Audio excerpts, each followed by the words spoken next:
da salvação. E o Senhor tem nos ensinado muito. E hoje, de maneira especial, o Senhor quer trazer para você como que um resumo da mensagem principal em toda a história da salvação. Desde o início da Sagrada Escritura, do Gênesis, desde o Gênesis até o Apocalipse, o Senhor quer falar conosco uma única mensagem, uma única palavra que se revelou em Jesus Cristo. E essa mensagem de Deus é o seu amor misericordioso. Quando nós vemos a história da salvação, estamos vendo um plano de amor, um plano de salvação. E é uma alegria muito grande para mim, para nós, sermos Hesed. Porque, gente, desde adolescente, quando eu comecei a ter minha experiência com o amor de Deus, eu entendi que a Bíblia inteirinha só fala de uma coisa: do amor misericordioso de Deus. Quando eu descobri que o lugar que Deus preparou para mim se chamava Hesed, em hebraico, amor misericordioso, realmente eu me encontrei. Mas essa palavra não é somente para quem tem o carisma do Instituto Hesed, é para todos. Toda a mensagem de Deus é o seu amor misericordioso, o seu plano de salvação. A mensagem da Sagrada Escritura é a misericórdia de Deus. E eu posso pensar, mas eu, irmão Luiz Maria, como é que eu vou falar?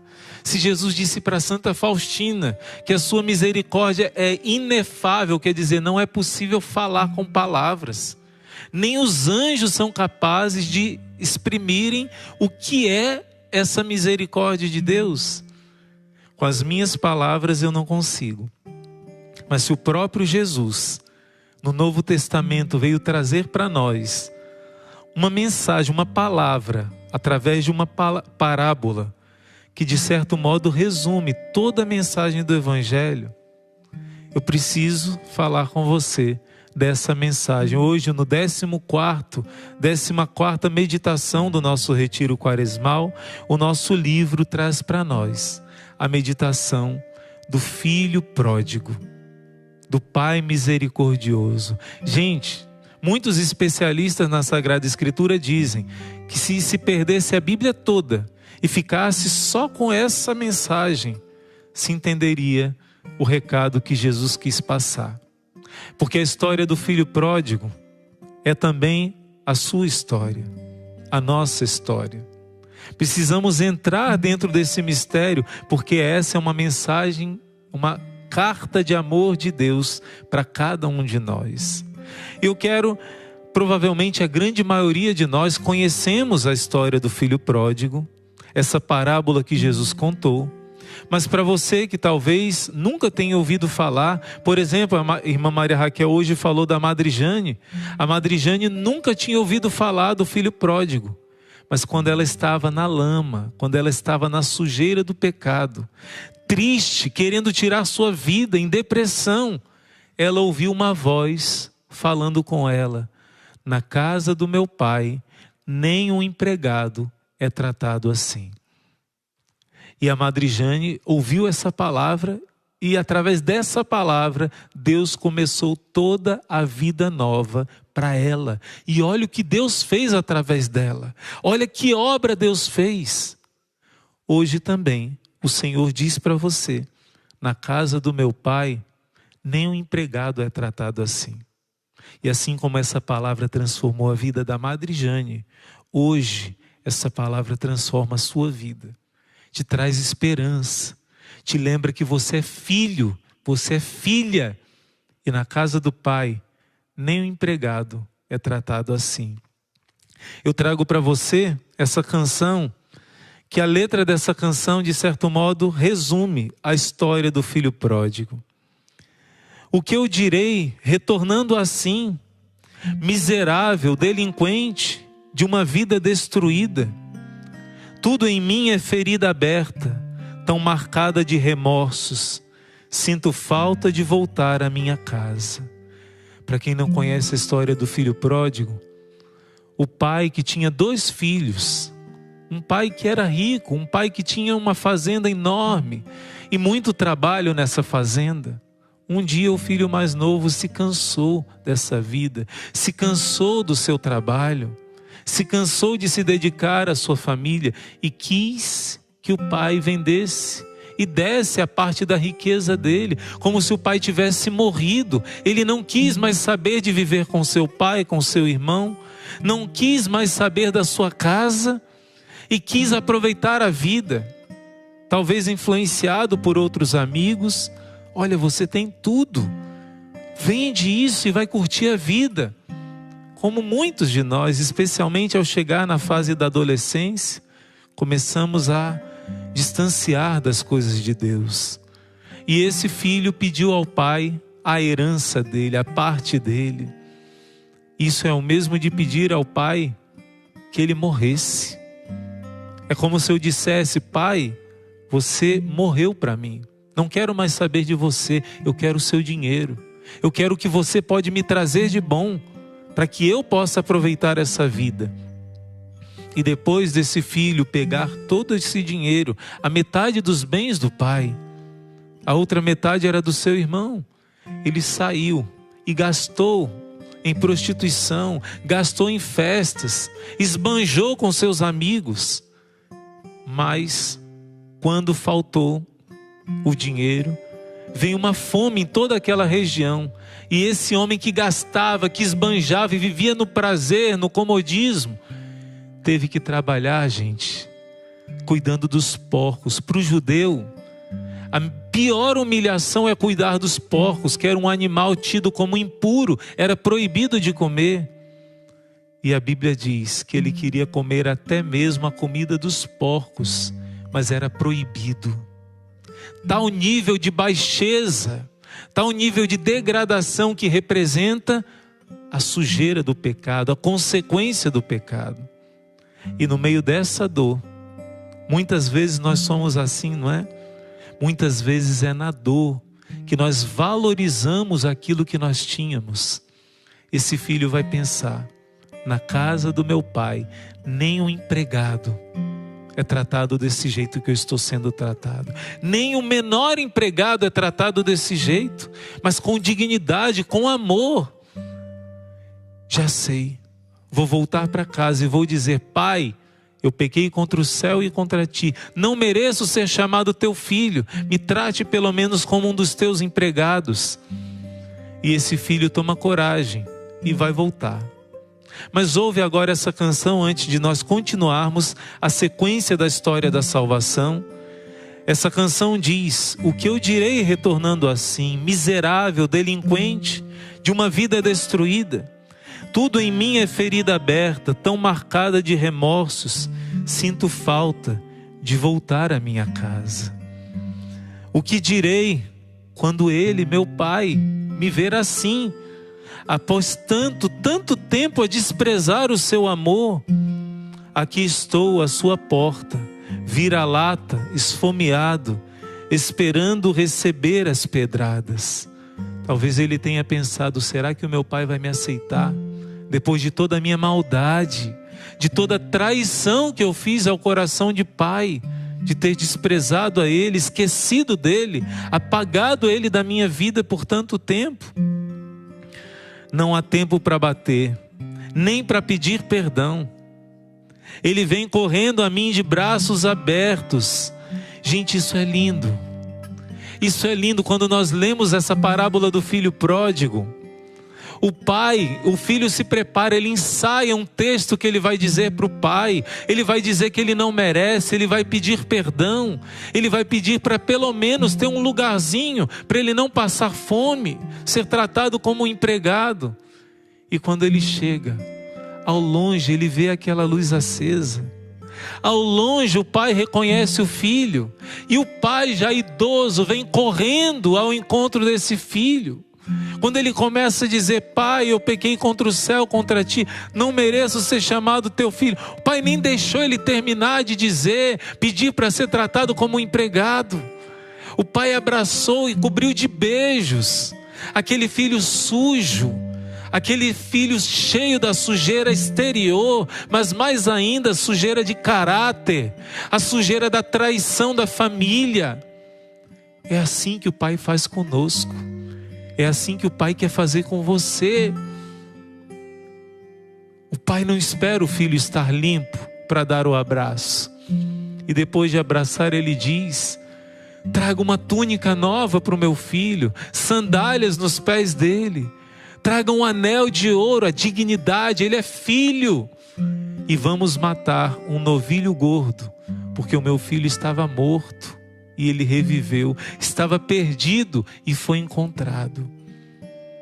Essa canção vai dizer isso. Tanto tempo esperei, tuas lágrimas chorei, meu filho. Eu chorei cada dia por você, eu chorei junto com você a sua dor. Não importa essa lama, pois te encontrei. Dia a dia, hora a hora, eu ansiava o teu retorno. Será que você consegue perceber a voz de Deus agora falando para você? Dia a dia, hora a hora, eu espero o momento que você retorne para mim. A luz que brilha na janela era para ti.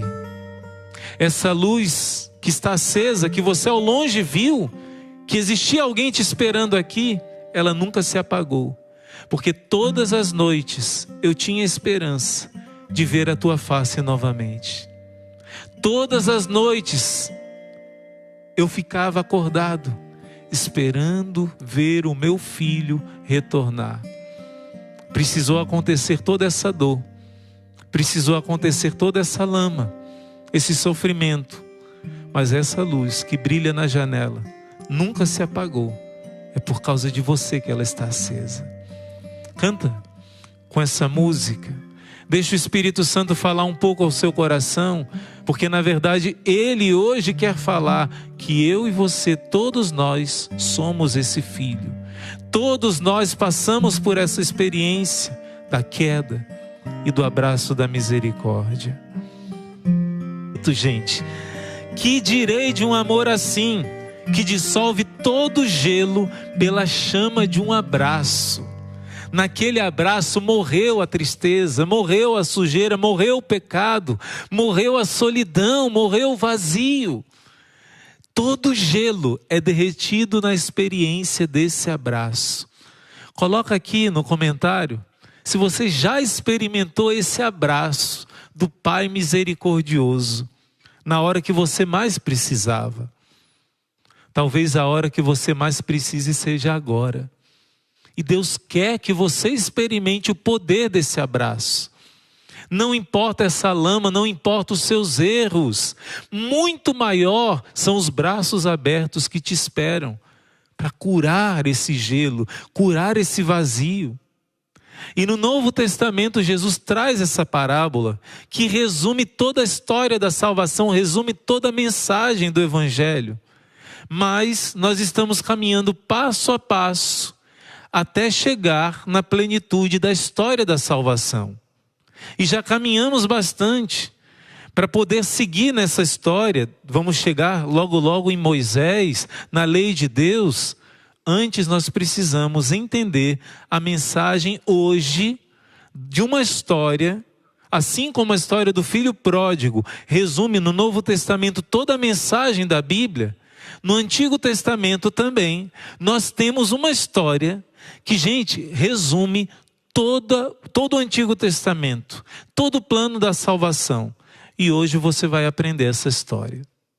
Quem já leu a história de José do Egito sabe da profundidade e da comoção que traz ao nosso coração. É muito parecida com a história do filho pródigo. O abraço do pai que esse homem tem. É muito bonita essa história, mas hoje você vai olhar com outros olhos e vai entender o porquê que o Gênesis todinho se resume com essa história de José do Egito. Para entender a história da salvação que nós estamos seguindo, é importante você entender que Deus começa com uma harmonia original. Deus é perfeito, Deus é amor. Quando Ele cria tudo perfeito, tudo belo, tudo harmônico. Mas entra a desgraça do pecado, a traição. Adão e Eva, como um filho pródigo, querem uma independência de Deus e experimentam a situação do filho pródigo, trazem a desarmonia, trazem o pecado e todas as consequências desastrosas do pecado. Você já começou a ver isso. E Deus vai tentar salvar. A primeira coisa que Deus faz é prometer uma salvação, uma solução. Eu não quero que os meus filhos se percam para sempre. E Deus começa um plano de salvação. Já faz uma promessa de salvação e quando Caim mata o seu irmão, Deus faz com que eles tenham outro filho chamado Sete. Através de Sete, Deus forma uma linhagem de pessoas fiéis a Deus. Mas a Bíblia vai dizer, você já viu o dilúvio, que chega num ponto que os descendentes de Sete se misturam com os descendentes de Caim e começam a se degradar no pecado também. E vem o dilúvio como uma purificação. Deus não quer que os seus filhos possam se perder todos no inferno. Até o dilúvio, a carta de São Pedro diz que quando o dilúvio veio, foi para salvação, foi amor. Porque muitas daquelas pessoas que iriam para o inferno, na hora do dilúvio se arrependeram. A carta de São Pedro diz que quando Jesus desceu à mansão dos mortos, ele encontrou muitos que no tempo do dilúvio se arrependeram e se salvaram. E Jesus foi resgatar esses que se arrependeram. Você sabia que até no castigo de Deus existe a misericórdia? O dilúvio foi para converter e para salvar. Mas depois do dilúvio, Deus forma um novo povo com Noé. Mas esse povo de novo começa a se dispersar, a se revoltar com Deus na história da Torre de Babel, né? Toda a história da salvação Deus está tentando. Até que depois da Torre de Babel, Deus escolhe um homem. Você viu, a irmã Maria Joana falou tão profundo, um homem que era amigo de Deus, chamado amigo de Deus na Bíblia. Que nome! Ela falava assim, qual nome você queria ser conhecido? Antes dela dizer, eu já disse, eu queria ser chamado de amigo de Deus. E através desse homem que provou sua fidelidade a Deus, nas provas mais difíceis, Deus vai formar um povo para a vinda do Salvador. Deus vai preparar a vinda do Salvador por meio de uma família que ele escolheu. Abraão, Isaac, você viu ontem com a irmã Maria Raquel a história de Jacó. Que história tremenda a história de Jacó. Homens como nós, fracos como nós, que nos seus erros, mas na sua busca de Deus, Deus faz uma obra maravilhosa. E agora você vai ver a história da família de Jacó, né? Você vai entender por que todo o livro do Gênesis, toda a história da criação e da salvação se resume na história de José do Egito. Você vai entender que Deus, que criou lá no Gênesis, tudo belo, mas o pecado bagunçou tudo.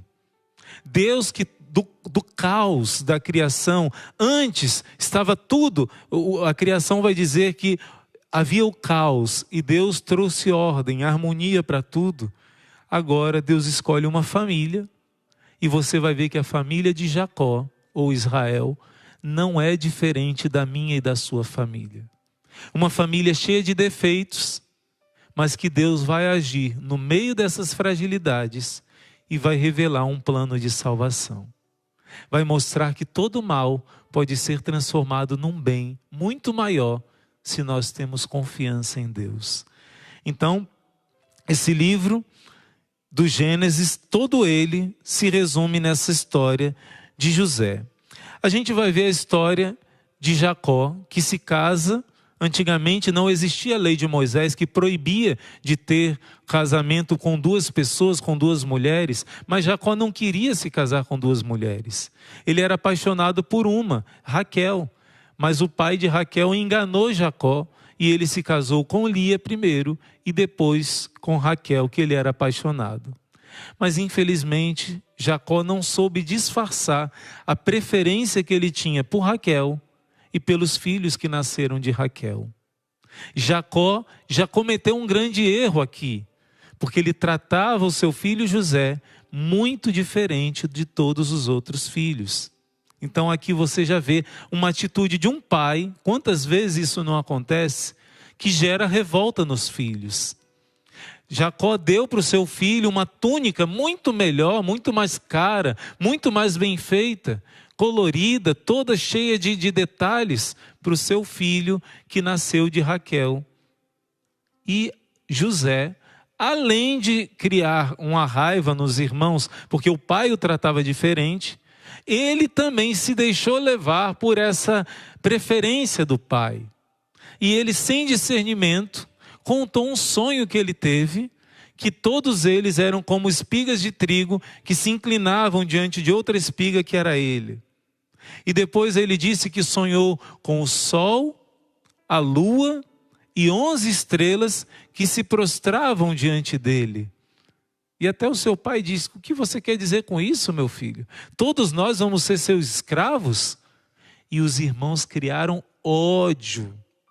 Quantas vezes Deus coloca sonhos na sua vida e você fala na hora errada para pessoas erradas que podem destruir seus sonhos?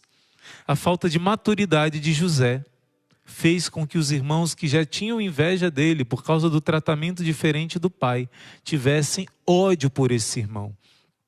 E você vai ver toda a história de José do Egito, né? Quando, resumidamente, o pai dele vai dizer que ele veja, os seus irmãos foram para um lugar bem distante para cuidar do rebanho, e ele diz: vai ver se os seus irmãos estão bem, vai ver se está tudo bem lá. Quando ele chega, um outro homem diz: não, eles foram para mais longe ainda.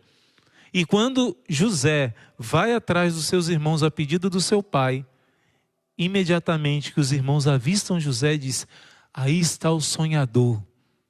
Vamos matá-lo, vamos mostrar para ele de que vale os sonhos dele.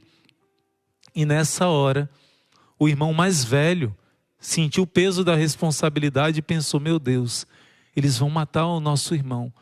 E ele diz assim: para que matar? Vamos colocar nessa fossa, nesse poço que está sem água. Ele pensou: talvez eu consiga salvar ele, depois que os irmãos distraírem, eu consigo salvar o meu irmão. E também Judá, não querendo que matassem o seu irmão, 2 irmãos que tiveram um coração mais bondoso, Judá disse: para que matar o nosso irmão? Está vindo aí uma caravana dos descendentes de Ismael, vamos vender para eles como escravo. Judá também não queria maltratar o seu irmão, mas para impedir que eles matassem, ele vendeu na hora que o seu irmão mais velho estava longe. Quando o irmão mais velho foi procurar: onde está? Ele não está aqui na cisterna. Não, nós vendemos para os mercadores de escravos. Percebe, gente? Percebe, meu irmão, minha irmã? O que é você ser vendido por aqueles que deveriam ser os que mais te amam, seus próprios irmãos? Isso acontece às vezes na nossa vida. A gente se sente abandonado e traído por pessoas que estão dentro da nossa casa. Pessoas que nós esperávamos carinho e amor. E temos que confessar também que às vezes somos nós que somos os traidores daqueles que moram conosco. Essa realidade da família de José é uma realidade que Deus escolheu, a família que Deus escolheu para trazer a salvação para o mundo. É uma família desregulada assim, cheia de inveja, cheia de ódio, cheia de vontade de matar um irmão. Um pai que trata diferente os filhos, um filho que se orgulha de ser melhor do que os outros irmãos. Toda essa história lembra que as nossas famílias também passam pela realidade do pecado, passam pela realidade de vários erros, mas Deus tem um plano de salvação. E José, embora tivesse toda essa imaturidade, José amava a Deus. E amava a Deus com todo o seu coração. Sabe por quê? Porque a gente só pode ver o grau do nosso amor a Deus quando a gente passa pela provação. Por isso eu repito, como a irmã Maria Joana disse, Abraão foi chamado amigo de Deus. Porque quando ele foi testado na prova mais dolorosa do seu coração, que era perder o seu filho, ele foi fiel a Deus. No momento de maior dor, de maior dificuldade, ele glorificou o nome de Deus. Ele não duvidou das promessas de Deus. Ora, mas se o filho dele morresse, Deus prometeu que naquele filho ia ter uma descendência. A carta aos Hebreus diz assim: Abraão confiava tanto em Deus, que ele sabia que Deus era poderoso para cumprir o que prometeu. Mesmo que ele sacrificasse o filho, se Deus prometeu, Deus ia cumprir. Nem que ele precisasse ressuscitar Isaac. Abraão confiou em Deus. Será que você tem confiado no Senhor no momento de prova? No momento de prova é que revela quanto você tem entregue o seu coração a Deus no seu dia a dia. No momento de prova é que você vai testar aonde está o seu coração. Se você diz da boca para fora ou do fundo do seu coração, quando na Santa Missa o padre diz: corações ao alto, o nosso coração está em Deus. Será que durante o dia inteiro nós renunciamos agora a superstições, falsos deuses, falsas doutrinas? Porque o primeiro mandamento diz: qual é o primeiro mandamento? Perguntaram a Jesus. Jesus diz: o que está escrito na lei? Como é que você lê? Ouve, Israel, o Senhor nosso Deus é o único Senhor. Amarás o Senhor teu Deus com todo o teu coração, com toda a tua alma, com todas as tuas forças. E quando nós não buscamos a Deus com toda a paixão do nosso coração, o momento da prova revela aonde estava o nosso coração.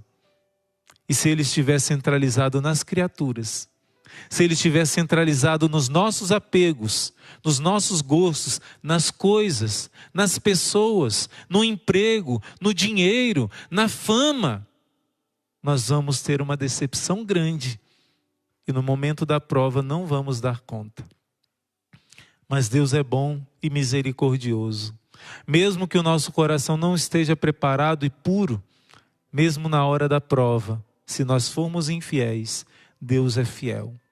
Deus não desiste de mim, não desiste de você. Grave essa palavra no seu coração. Deus não desiste desse filho que está nas drogas. Deus não desiste desse esposo que é infiel, que está na bebedeira. Nós não temos o direito de desistir do plano de Deus para a nossa vida. Não por nós, mas por Deus. Pelo sonho que Ele teve para você, Ele não desiste, Ele vai cumprir a obra. Nós é que temos o risco de desistir, mas nós não vamos desistir, em nome de Jesus. E a história de José, quem já conhece essa história, José sofreu, mas tudo que ele fazia, Deus estava com ele. Por isso sempre ele via, depois da escuridão de uma prova, ele via nascer um novo sol, uma nova chance, e Deus estava com ele. Ele foi vendido para um homem chamado Potifar, e esse homem viu que José era um homem honesto, era um homem bom, era um homem responsável. E ele conseguiu a simpatia de Potifar, que confiou toda a sua casa a ele. Era um homem eunuco que trabalhava para o faraó e tinha uma esposa muito bela. E essa esposa começou a dar em cima de José. A Bíblia diz que José era um homem belo também. Essa mulher era casada com um homem que era eunuco. E por isso ela quis ter relações com José. A Bíblia diz que José respondeu: o seu patrão me entregou tudo eu posso usar, esbanjar dos bens dele. A única coisa que ele disse que eu não podia tocar era na sua esposa. Mas essa mulher, a Bíblia diz, todos os dias assediava José. Um homem jovem, um homem que não tinha esposa, com uma mulher bonita, todos os dias se oferecendo a ele, importunando a vida dele, para ele ser infiel. Deus estava com ele, mas também ele estava com Deus. José foi fiel. Essa mulher tentava agarrar José e ele foi fiel, até que um dado momento, olha que interessante, a Bíblia diz que quando ele foi vendido como escravo, pegaram aquela túnica dele, mancharam no sangue de um animal e disseram para o pai dele que ele tinha sido morto. Agora, novamente, o manto de José, quando a mulher ataca, ela segura o manto, ele sai correndo, porque não quer ser infiel a Deus, não quer ser infiel à missão que Deus deu, com aquele patrão que Deus deu. E essa mulher grita, e inventa uma calúnia contra José, porque ele não quis ceder ao pecado. Diz que foi ele que tentou abusar dela. Isso não é mera coincidência, né? Tem acontecido muito isso nesses dias de hoje. Pois bem, José foi fiel, preferiu sofrer a injustiça do que ser infiel a Deus. Mais uma vez uma prova. Mais uma vez José passa pela purificação e é levado à prisão, é castigado como um criminoso infiel. Mas Deus estava com ele. E a Bíblia diz sempre isso, Deus estava com ele. Por isso o chefe da prisão viu que ele era um homem bom. O chefe da prisão, ele conquistou a confiança e ali ele teve toda a liberdade, mesmo na prisão. E a Bíblia diz que 2 homens que trabalhavam para o faraó estavam presos ali. Cada um deles teve um sonho e José interpretou. Ele diz, o teu sonho está dizendo que você vai ser castigado, daqui a tantos dias você vai morrer.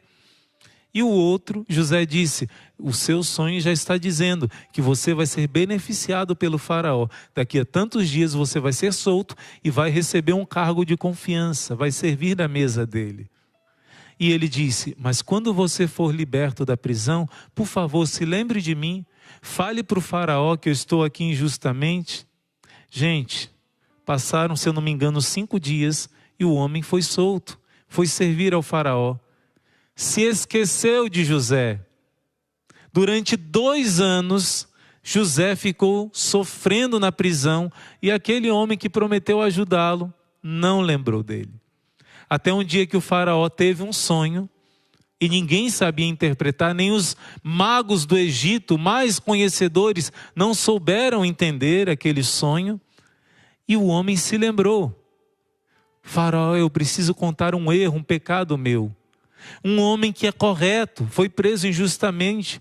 E ele é tão de Deus que ele soube interpretar o meu sonho e o sonho de outro. E o que ele disse aconteceu. Ele pediu que eu me lembrasse dele quando estivesse na tua presença. E eu não lembrei, não fui fiel.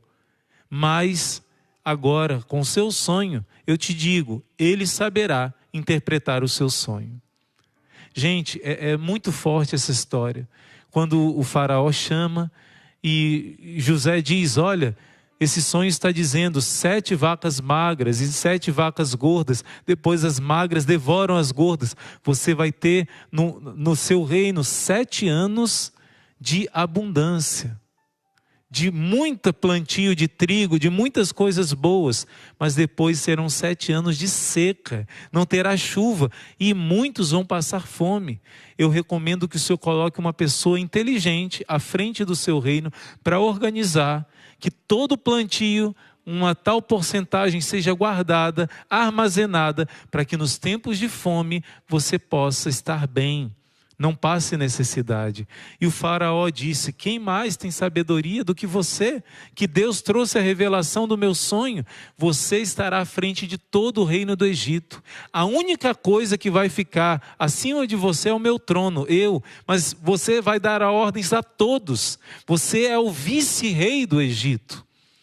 Olha só, gente, Jacó, que estava na lama, Jacó não, José, que estava ali no poço, na cisterna, que foi desprezado, que foi humilhado, depois foi vendido como escravo, depois foi traído por aquela mulher que inventou a mentira, caluniado, foi colocado na prisão, do poço ao palácio, da baixeza, do sofrimento, da humilhação, e Deus que exalta os humilhados, coloca José à frente de todos.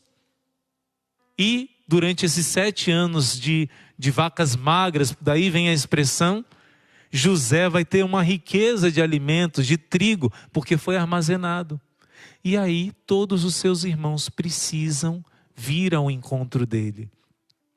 Todos os seus irmãos, à ordem do seu pai, o seu pai diz, meus filhos, está faltando comida em toda a terra. Somente no Egito existe trigo.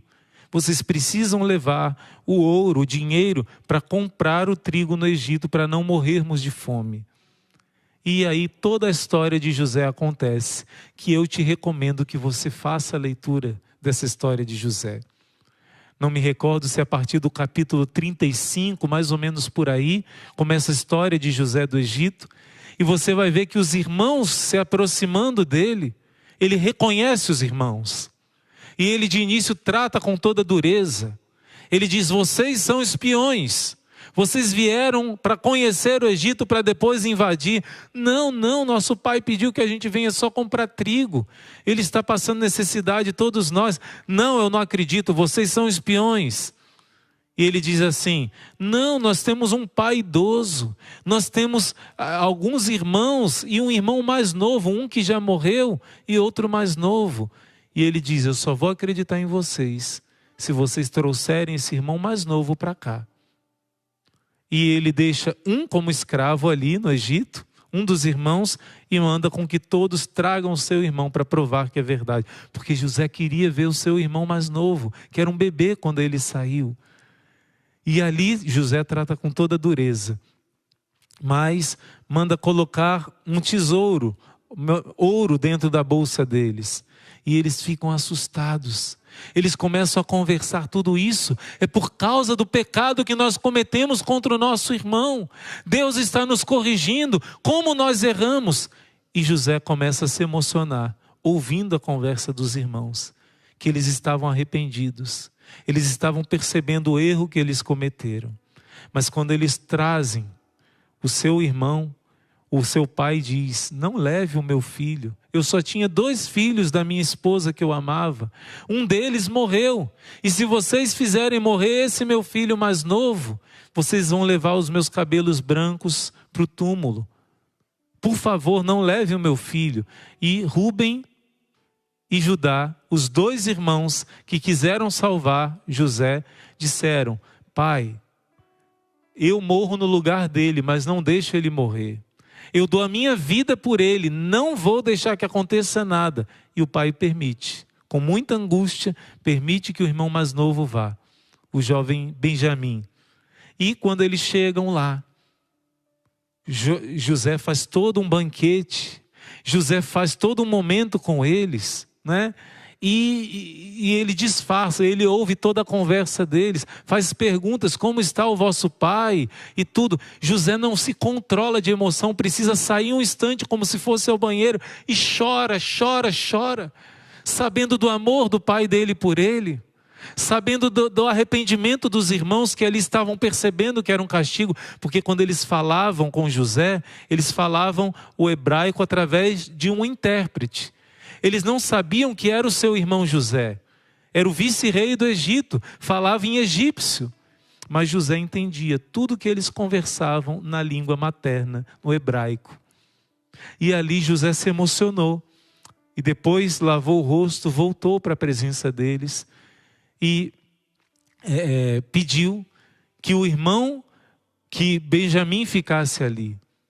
Na verdade, ele colocou dentro da bolsa deles o cálice dele e incriminou ele, dizendo: depois de eu fazer tudo isso por vocês, vocês me tratam assim, por isso o seu irmão mais novo vai ficar aqui. E vocês vão me provar que vocês estão falando a verdade. E quando o seu irmão Judá diz assim: meu senhor, eu não sei quem colocou esse cálice aqui, eu não sei quem fez isso, mas por favor, não deixe o meu irmão mais novo ficar.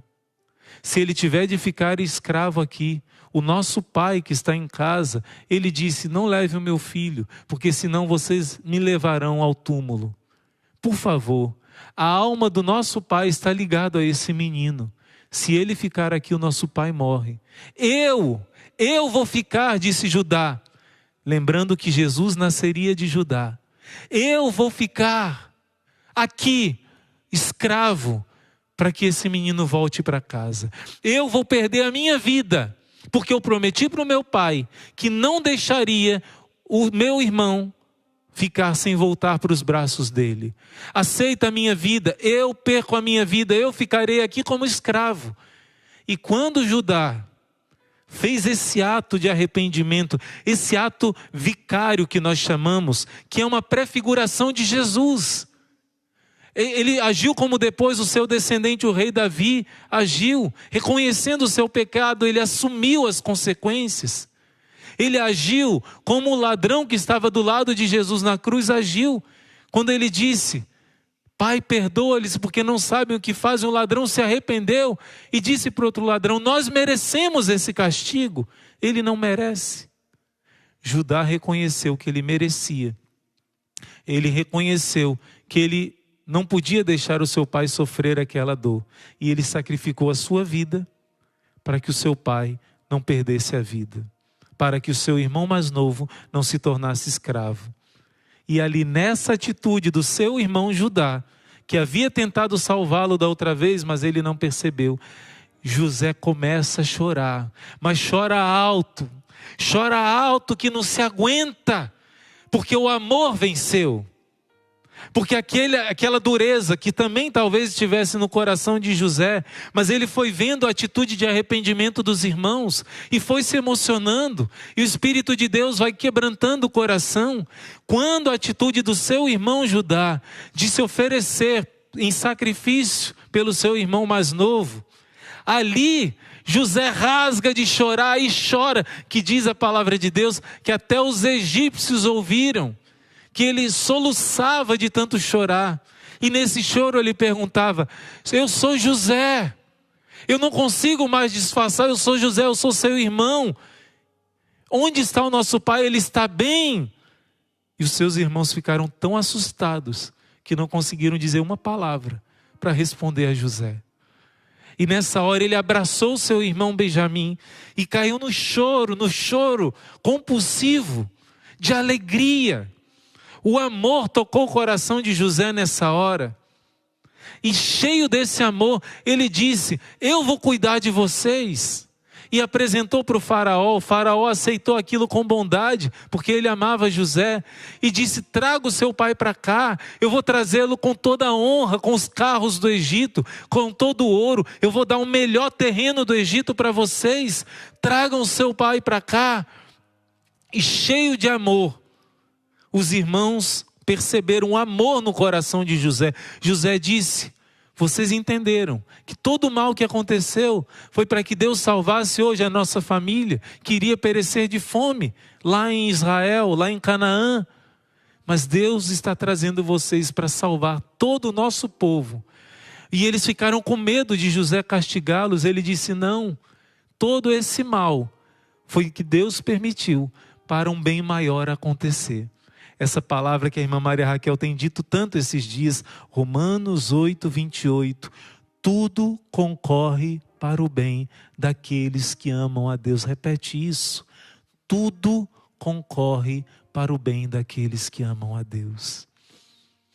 E quando esses irmãos perceberam isso, ficaram em estado de choque, mas foram junto com os carros egípcios, com toda a honra, buscar o seu pai Jacó, Israel.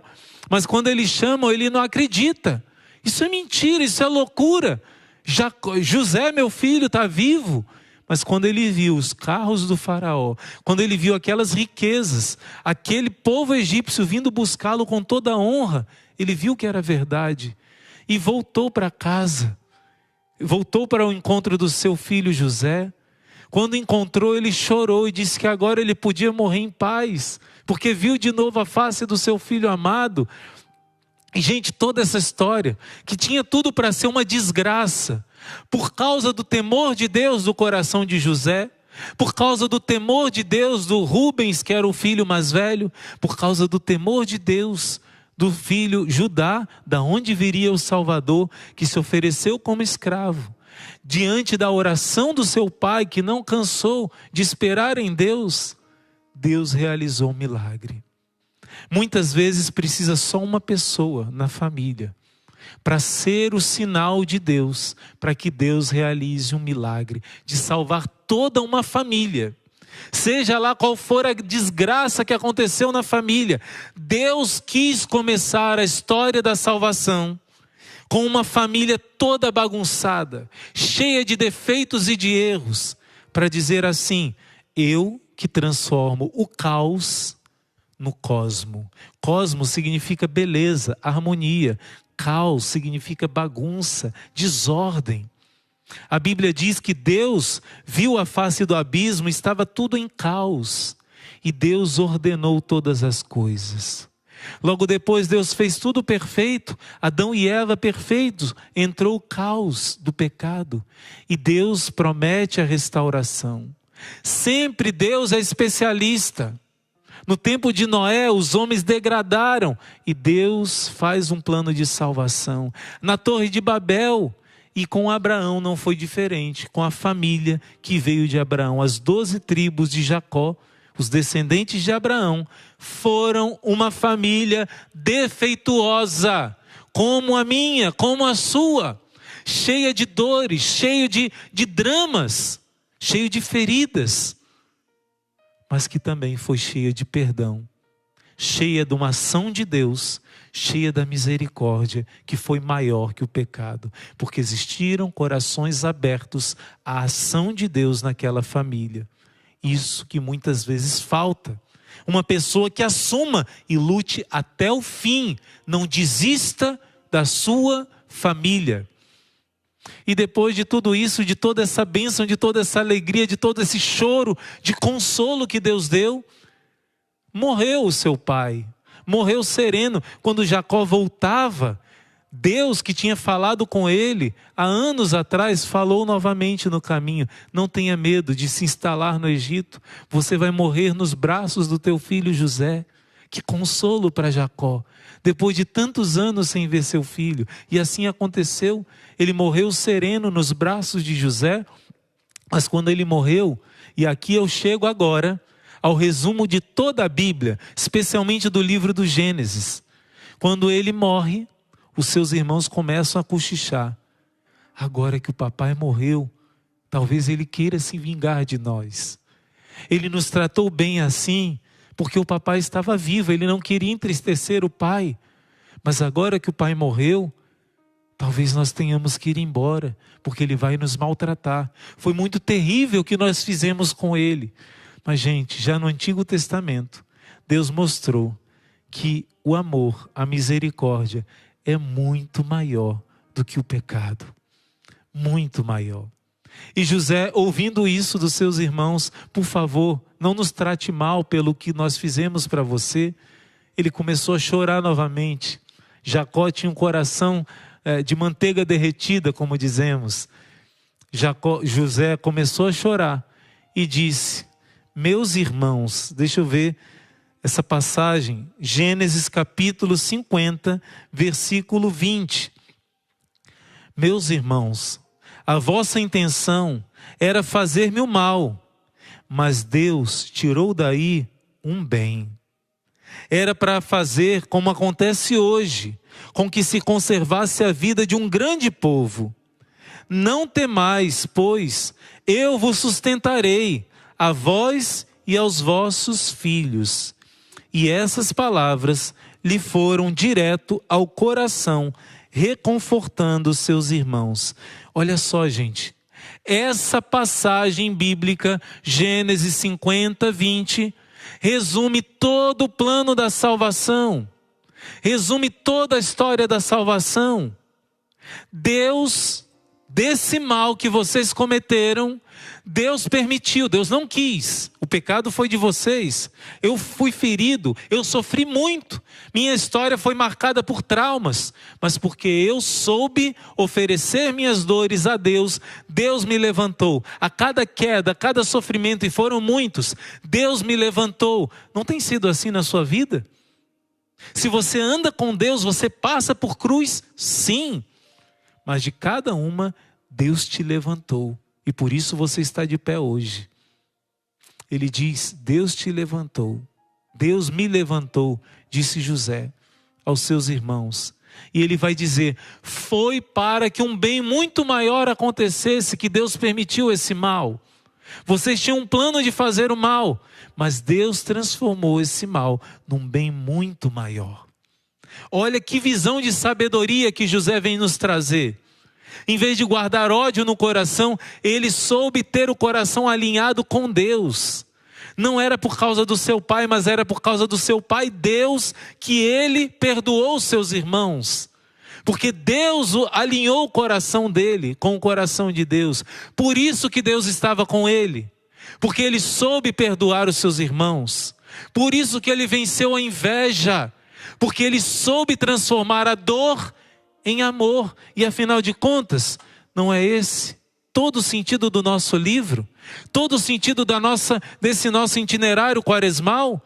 Transformando dor em amor? Quando nós remoemos, gente, perdoar não é fácil. Você decide pelo perdão, mas amanhã você vem de novo a lembrança dessa traição. Vem de novo a lembrança dessas palavras duras. A lembrança daquela situação de maltrato, de humilhação. Mas quando você está conectado, alinhado com o coração de Deus, você sofre. Só de lembrar é como uma espada. Mas o que nós fazemos? Como Jesus e Maria, nós oferecemos ao Pai essa dor, para que Deus transforme a dor em amor. E Deus transforma o mal em bem. Quando você lembra de Jesus na cruz e diz como o bom ladrão: eu mereço passar por isso. Jesus não merecia. Por isso eu ofereço essa minha dor que eu mereço, unida às tuas, Jesus. Para que o Senhor transforme em bênção. Transforma esse meu sofrimento de lembrar. Eu quero perdoar, mas eu lembro e dói. Transforma essa dor em oferta no altar de Deus. Filho, filha, você não tem noção do poder da sua oração quando você transforma a sua ferida em oferta. Quando você coloca essa dor diante do Senhor, Deus faz uma obra maravilhosa. E o resumo de toda a história da salvação, de todo o livro do Gênesis, que hoje nós estamos concluindo, toda essa meditação do Gênesis, Deus transforma o caos em cosmo. Deus transforma o pecado em salvação, a queda em misericórdia. Por isso Santo Agostinho vai dizer: que feliz pecado de Adão, que nos trouxe tão maravilhoso Salvador. Deus desceu do céu e se fez meu irmão. Deus se fez carne da minha carne, eu como da carne de Deus. Eu fui elevado à natureza divina. Por causa do pecado de Adão, de um mal, Deus tira um bem maior. Repete no seu coração que Deus não permite eu passar por uma prova se não for para um bem muito maior. Deus não permite um mal na minha vida se não for para um bem muito maior. Eu quero concluir essa meditação com você. Não sei se é possível as irmãs cantarem mais uma vez essa canção, porque